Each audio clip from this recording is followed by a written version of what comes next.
Ok, então para nós não perdermos tempo nenhum, a primeira pergunta, doutor Léo Ribeiro, como aumentar os hormônios que dão saciedade e quais são os alimentos que ajudam na flora intestinal? Vamos para a primeira pergunta, a saciedade. Sabe quando você está num restaurante, ou você está numa churrascaria, e você está comendo, aí chega aquela sua carne favorita, uma costela de porco, de boi, por exemplo, e você fala, para mim, chega, você empurra o prato, isso é o exemplo de saciedade. É quando você chega num ponto que o seu cérebro diz, não quero mais.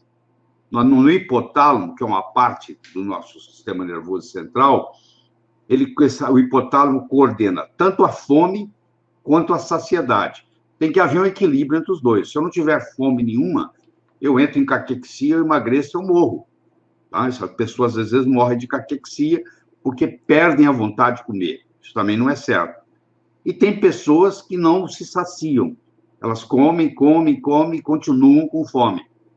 Então, existem os hormônios da fome, o principal deles é a grelina, que é produzida principalmente no estômago, e o cortisol, que é produzido principalmente nas adrenais. Então, o cortisol e a grelina aumentam a fome. Existem outros hormônios, mas esses são os principais. Existem os hormônios que vão diminuir a fome. Ou seja, no momento que você comeu, eles falam, agora chega. O principal deles é a leptina, tem a adiponectina e tem um chamado CCK. Existem outros hormônios, mas esses são os principais. Então, a pergunta primeira é o que faz, quais são os alimentos que podem melhorar você ficar saciado? Você fala, chega, não quero comer mais.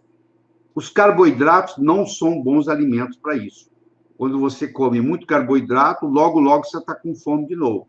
Então, não é a solução. A solução é você ingerir proteínas e lipídios. Esses dois, tanto proteínas quanto lipídios, eles têm a capacidade de estimular hormônios, entre eles o glucagon, que é um outro hormônio, que vão levar a um processo de saciedade.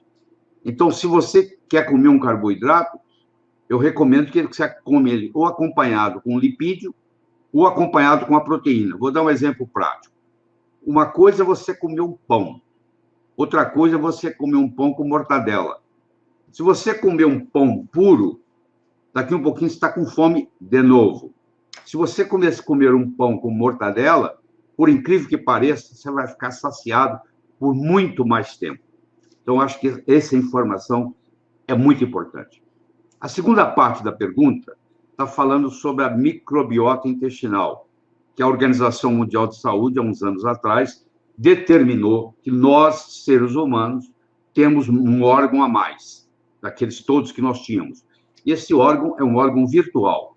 Ele se chama microbiota intestinal. Ele é formado de bactérias, 10 vezes mais bactérias no nosso intestino do que células no nosso corpo, e essas bactérias, na sua grande maioria, são amigas, estão lá para nos ajudar. Então, quanto melhor, mais forte for a nossa microbiota, mais saudáveis nós seremos. Então, eu tenho que preocupar, primeiro, em alimentar essa microbiota. É o chamado pré-bióticos. São substâncias que servem de alimento para essas bactérias amigas. Existem duas substâncias principais, a inulina e a oligofrutose. De onde que elas advêm? Em geral, de fibras. Quando nós ingerimos fibras que vão chegar ao intestino ainda sem estar digerida, nós ingerimos, mas não digerimos, elas vão chegar lá no intestino e as bactérias vão atuar nelas, formando ácidos graxos de cadeia curta. Isso é um jeito. E o segundo modo, que é o que eu acho que lhe interessa mais, é você fazer uso de féculas. O que é isso? É o amido que cresce debaixo da terra. Por exemplo, uma mandioca, ela não tem amido, ela tem fécula. O leigo chama de amido, mas cientificamente falando, ela é fécula. Ou seja, todo aquele amido que nasce, que cresce abaixo da superfície da terra, como raízes, por exemplo, como é o caso da mandioca, como é o caso da batata, essas substâncias féculas, elas também têm a propriedade de alimentar essas bactérias amigas. Então, se eu ingiro féculos, vamos dar um exemplo. Se eu ingiro batata doce, que apesar do nome doce, é muito mais saudável do que a batata salgada, você tem uma ideia, a batata salgada tem um índice glicêmico de 93, o índice padrão da glicose é 100, ou seja, a batata salgada é quase igual a um açúcar, enquanto que a batata doce tem um índice glicêmico de 50 e poucos, 54, 53. Então, a batata doce é uma substância que pode servir para fornecer a inulina e a oligofrutose que vão alimentar essa microbiota intestinal, entendeu?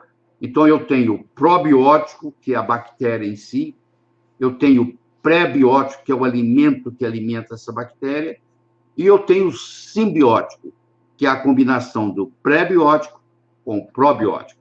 Então, você agora passa a ter uma preocupação a mais. Se você realmente quer ter uma boa saúde, você tem que saber cuidar da sua microbiota intestinal.